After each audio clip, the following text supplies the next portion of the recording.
Years back, I had an old Impreza that was my car. I got a new car, so I decided to sell the Impreza on Craigslist.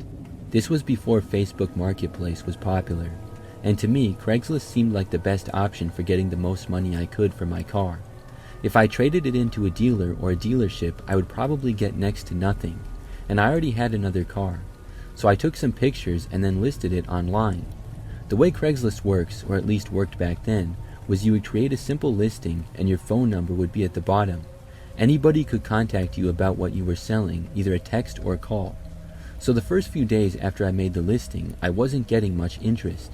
The car was sort of old, but it worked fine and ran well. I thought that maybe the asking price was too high, but I kept the listing up and didn't change the price because I wasn't in a huge hurry to sell. I did get, I think it was 2 texts and 1 call, but each time they stopped responding pretty quick and never seemed that interested. Then, after the car had been up for like a week, I got another text about it. The person said, "Is your Impreza still for sale?" I said, yes it is. Then the person said that they were interested in it. I asked if they wanted to look at the car and maybe test drive it, and the person said yes. So I asked when to try to arrange a time. I knew nothing about this person because they didn't give me a name or anything.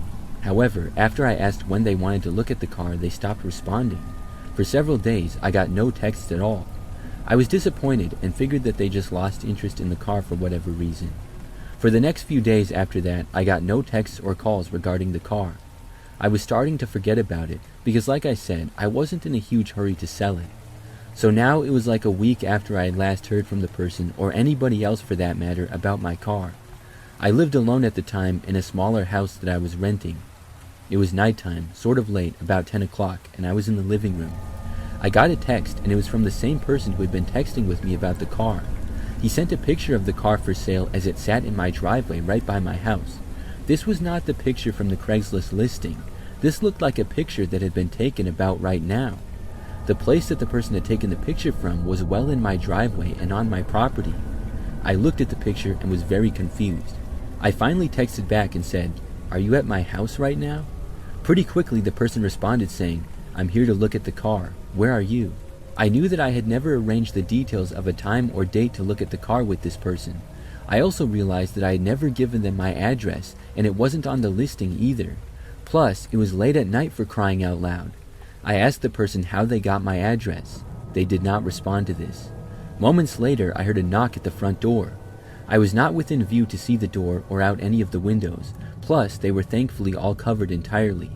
I was curious as to who was there, but I didn't really want to open the door. I stood there trying to decide what my best option was. Then the person tried opening my front door, which was locked. I tried calling them on the phone, but they declined the call. The knocking at the door got louder. By now, I was really creeped out. I went over to a front window and very carefully looked out of it. I saw some guy standing there on the front step. He was sort of large, but I couldn't see his face. It was really dark out, so I didn't get much. Then, finally, he turned and started walking away. I moved away from the window again so that he wouldn't see me.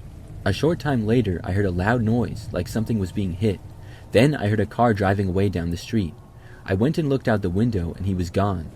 I went to text the guy again asking what that was all about, but he blocked my number. The next day, I went outside and saw a visible dent in the door of the Impreza. I'm pretty sure that the guy kicked it or hit it somehow, and that's the sound that I heard before he left. It made me angry, and I reported his number to Craigslist. This incident prompted me to get security cameras. It also made me remove my Craigslist listing, and I ended up selling my car to a dealer. Since that experience, the man never returned. I have used Craigslist a couple of times since, but not much, and not to buy or sell a vehicle. If anybody out there listening uses Craigslist or Facebook Marketplace, please be careful.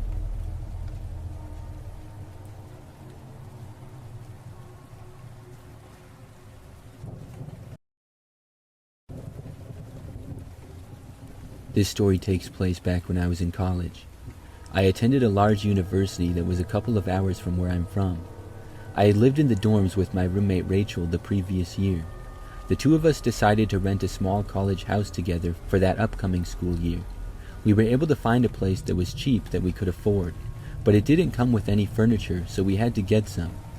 Mostly we would look on Craigslist for either free or really cheap furniture. After getting the lease for the house in June, we got a couple of things over the summer. At one point, close to the start of the school year, I still needed a desk and was looking around Craigslist. I found one that I really liked, and it was also really cheap. So I reached out to the seller via text and let them know that I was interested. The seller responded, asking me several questions which I found odd. He asked for my name, age, and why I wanted to buy the desk, and he made it clear that his price was not negotiable. I figured that he was just super organized or something, and I had no interest in negotiating either. I mean, the desk was like $20, so it was already a good deal. I texted him the information, and he texted back saying that his name was John Smith, which also seemed odd. I mean, that kind of seems like a fake name to me. Anyways, he said that I could come by and buy the desk the following evening between 7 and 9 o'clock. He also said that he would help me bring the desk to my car. It was a pretty large desk, and I had cleared out the back of my SUV for furniture I got. I told John Smith that I would just bring my roommate and it would be fine. He said no, not to bring her, and that it was no problem for him to help. This seemed strange to me as well, which only made me want to bring Rachel with even more. So I told her about it, and she agreed that it seemed sketchy. I should have just forgot the whole thing and not got the desk, but it was a really nice desk and I wanted to get it. I was young and dumb, and I felt that nothing would go wrong. So the following evening, we drove to the address that was provided. We got there shortly after 7 o'clock, and it was a fairly average-looking neighborhood. It was maybe 10 minutes from campus and was pretty quiet, with many houses that had fairly large yards. I texted the owner, John Smith, that I was there. He told me to go inside the house and that the couch was inside. Rachel stayed in the car, and I told her that if I needed her help, I would let her know. I walked up to the front door and knocked. John Smith opened it and told me to come in. He appeared to be in his 60s, had a mustache and a sloppy-looking beard, and smelled like cigarettes and beer. I walked inside the house and was inside of the living room. I did not see the desk there, and John Smith informed me that it was in the basement. This made me want to leave immediately. If he knew he was selling it, why would he not at least bring it upstairs? I was annoyed but said okay. He claimed that he was sorry and that he just forgot to bring it upstairs. He said that he also needed help bringing it up the stairs. So against my better judgment, I followed him over to the basement door. He opened it and it revealed a staircase going down to an unfinished basement. It was really dark down there with not much light at all. This only made me more nervous. The man started walking down the stairs and I followed him. Down in the unfinished basement, there were some boxes and junk scattered around, but overall not too many things. When we got to the bottom of the stairs, we then walked a little ways into the basement. I looked around, and finally I spotted the desk that I was buying. It was completely backed against the corner of the basement, far away. This was odd because the listing for the desk showed it being in a room with natural light. I remembered that, so it had to have been upstairs. The man then started walking away. Not towards the desk though, but towards the stairs. He then started to walk up them. I was confused and also really nervous. As the man was making it to the top of the stairs, I didn't know what was going on, and just then I heard a sudden knocking from the front door of the house. It had to be Rachel. The man stopped on the stairs and looked back at me, and in an angry tone asked, "Who is that?" I was speechless in the moment, and without me even answering, the man quickly turned back and walked up the rest of the stairs and left the basement. I followed and quickly went up the stairs and made my way to the main floor. When we both got back upstairs, the man walked over to the front door. I was trying to quickly go over there as well. Sure enough, Rachel was standing there at the door. She was still knocking on it, and knocking rather loudly. The man opened up the door and angrily asked her who she was and what she wanted. Without letting her respond, he told her to leave. Rachel said she was my roommate, and I walked over and went past the guy. He angrily yelled at me and said that I was supposed to come alone. I didn't want to argue with the guy or anything. I just quickly walked past him, and Rachel and I then ran through the guy's yard and back to the car.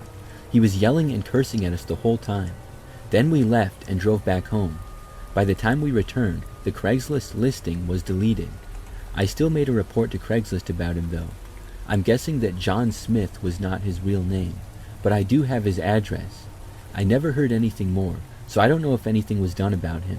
I guess technically he didn't commit any crime, but it was sure as sketchy as can be.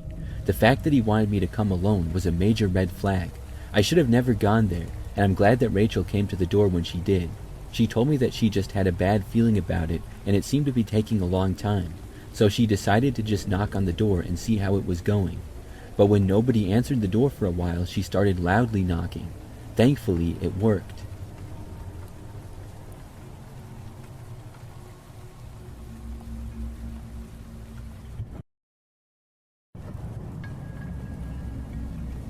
When I was 18 years old, I was living with my parents and it was the summertime. I had just finished my first year of college and didn't really have any money. I was looking for a summer job, but having a hard time finding one. My parents were divorced, so I would live with my mom most of the time, but would stay with my dad for a few days here and there.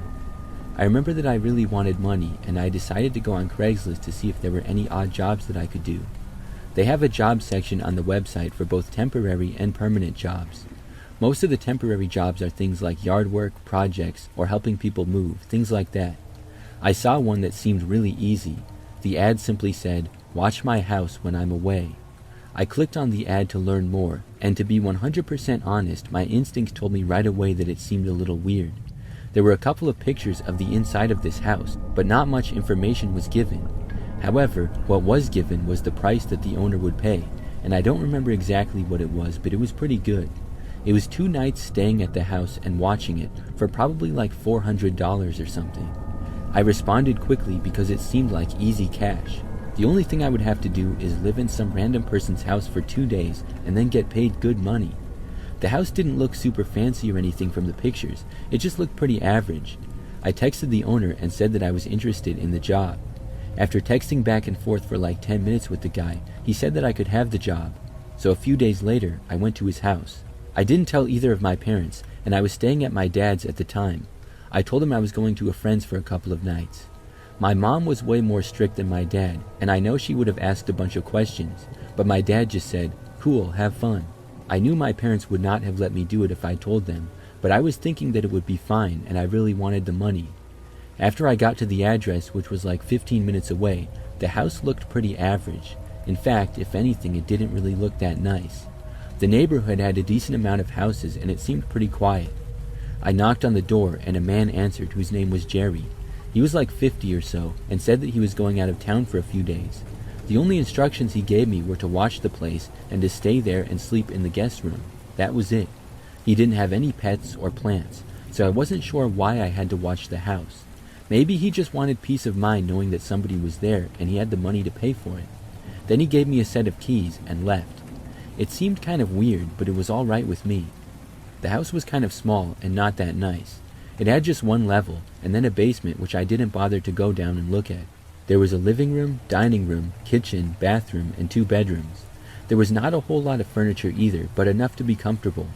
I sat on the couch in the living room and went on my phone and watched TV. I looked around a little bit in the kitchen and there was basically no food, so at one point I went out and got some. I came back and continued to just relax on the couch. I was still there when it got to be late at night. Aside from the TV, it was very quiet. I was not used to it being so quiet because both of my parents have pets and I also have siblings. So as I sat there on the couch, about to go to sleep at like 11 p.m., I suddenly heard what sounded like somebody in the basement.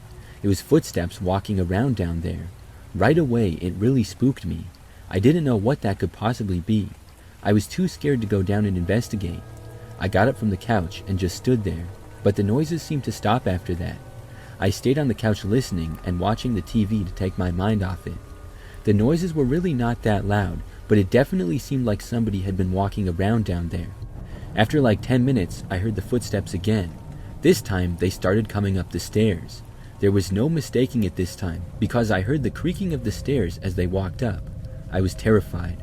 I got up and I ran into the guest bedroom and shut the door. I listened close, but I didn't hear anybody walking around anymore. This was too weird, so I texted the owner. I didn't care if I was bothering him so late at night. It was creeping me out so much that I was literally about to just leave and go home. Surprisingly, the owner texted me back pretty quickly. I had told him that I thought I heard someone in the basement and I was really creeped out. He told me that was just his roommate Carl. This made me really confused. He had not mentioned at all before that he had a roommate living in the basement. And if he did have a roommate, why would he need somebody else to watch the house? I sat there thinking about it for a minute, but I decided that perhaps he didn't like his roommate or was afraid that his roommate would steal his stuff or something. I was just trying to make sense of it in my mind. So I left the bedroom and walked around the house. Nobody was there at all. I did not go in the basement though. I figured that Carl was down there. I didn't hear any more noises from the basement either. I guessed that Carl must have gone to bed. So then I went back to the guest bedroom to try to go to sleep. I felt better at that point and after a little while was able to fall asleep. However, I awoke sometime later. I knew that it was still the middle of the night, and I was suddenly wide awake. I didn't hear anything, but I looked around. All the lights were off, but when I looked to the doorway, I saw it. Jerry, the owner of the house, was standing right outside my bedroom door and looking at me. As soon as I saw him, he quickly moved away. There was no mistaking it though. I knew what I saw. I was so freaked out, but I didn't know what to do. I ran over to the door and closed it. Then I turned on the lights. I heard a door closing in the distance, but I don't know which one it was. After not hearing anything for a couple of minutes, I decided that I was getting out of there. I gathered all my things, ran out of the room, and left. I didn't see or hear anyone in the house as I did. I drove back to my dad's and got home at like 4 a.m. The next morning I told my dad that I had just gone back early from my friends. I figured he would freak out if he heard what happened. I was just glad that I made it out of there okay, and I never got another text from Jerry at all. I realized that he probably never left. I don't think he had a roommate either. I think Jerry was the person who I heard in the basement, and he made up the story about having a roommate. The Craigslist ad was gone when I looked back online. I stayed off of Craigslist after that. Those events scared me from using Craigslist, and I've stuck to real jobs since then.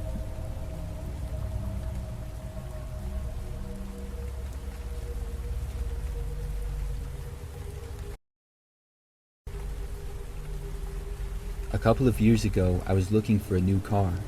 I looked on Craigslist because I feel that they usually have the best deals. You have to shop around and look for sometimes a couple of weeks, but eventually you can get a great deal. So I found one car that I thought might work for me. The price was good and everything in the ad seemed legit. It wasn't an eye-popping great deal or anything, but it seemed like a very reasonable listing. I texted the owner and said that I was interested. We met up one of the next days. I think we met in a store parking lot somewhere nearby. So after looking at the car, I wanted to take a test drive to make sure that it drove well. The owner was this guy, I think his name was like Jeff or Jordan or something with a J. But anyways, he was tall, kind of thin, had glasses and really dark hair. He asked if I wanted to go for a test drive, but then he wouldn't let me drive it. I went around to go to the driver's side and he told me no and told me to go to the passenger seat. So I went around and got in there, and I guess that he wanted to show me that the car ran well. However, he didn't want me to drive it for some reason.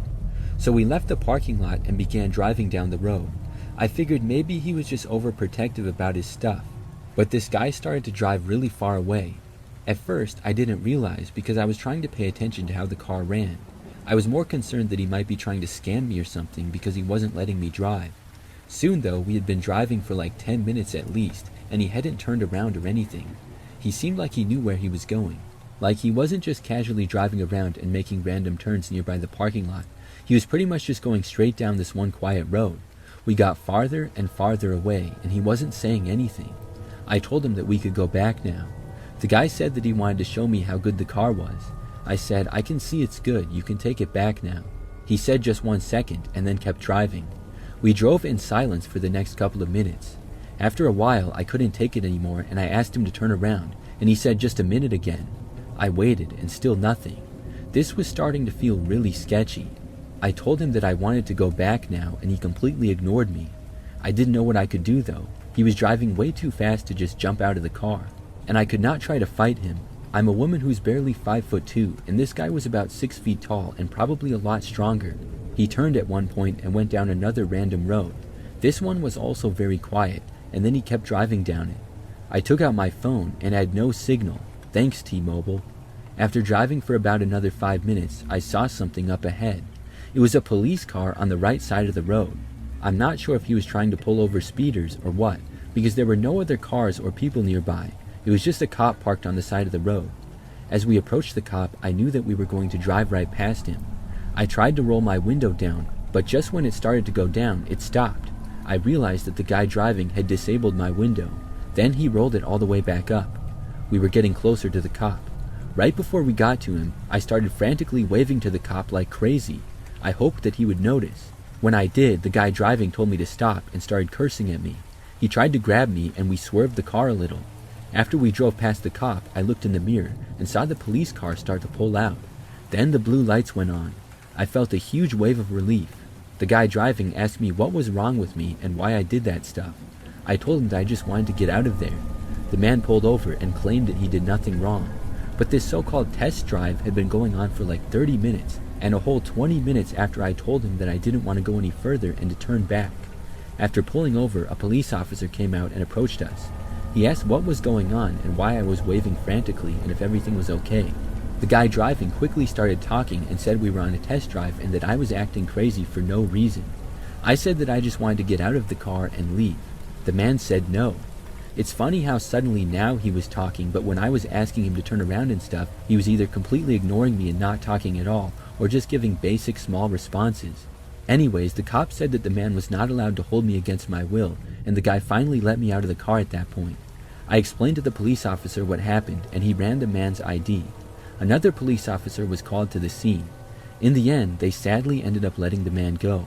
They gave me a ride back to my car though, and made sure he didn't follow me. Then I went back home. I reported the guy to Craigslist and haven't seen him since. I also haven't gone back on Craigslist since then.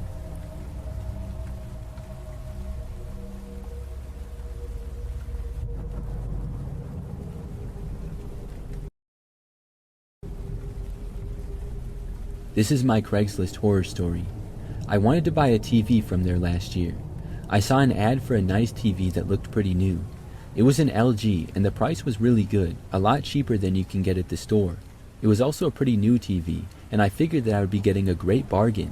So I reached out to the guy selling it and told him that I would buy it. He said okay and gave me his address and instructed me to come by the next night at 9 o'clock.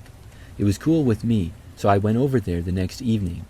I arrived on time, and it was this sketchy neighborhood, but to be honest, mine isn't that much better, so I wasn't tripping or anything. I parked my car, got out, and walked up to the door and knocked. Within a minute, the door opened, and this dude with a t-shirt, jeans, and cap answered. I told him that I was there to buy the TV, and he let me in the house. He first asked for the money almost right away, which I had on me. I was about to give it to him, and I saw the TV sitting right there on the floor, but it was not the same TV from the ad. Most TVs look alike, so I was nearly fooled, but I've had quite a few TVs in my day, and I picked up on it. This one was slightly smaller than advertised, and it was also not the right brand. I was buying an LG, and I could see that this was some off-brand crap that probably didn't even work. If it did, the picture quality was probably terrible. I said, wait a minute, this isn't the right TV. I hoped that maybe the guy was selling multiple TVs and just got them mixed up, but he quickly said that this was the right TV and sounded almost angry. He told me to take it and started picking it up. I told him no, I don't want that cheap knockoff crap. The guy said a deal's a deal and started telling me to give him the money. I said no, the deal was for an LG, that's what was advertised. I then asked him straight up if he even had the LG TV that was advertised. The guy said that he didn't know what I was talking about and said this was the TV from the ad that he advertised the whole time. At that point, I just decided to leave. I told him he could scam somebody else and walked out the door. The guy started following me though, telling him to give him his money.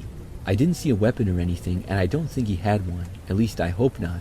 So I left the guy's house and went into his front yard to go to my car. The guy also left the house and started following me into the yard. At that point, I started running. I sprinted to my car, quickly unlocked it, and got inside. The man started running after me. I drove away as fast as I could.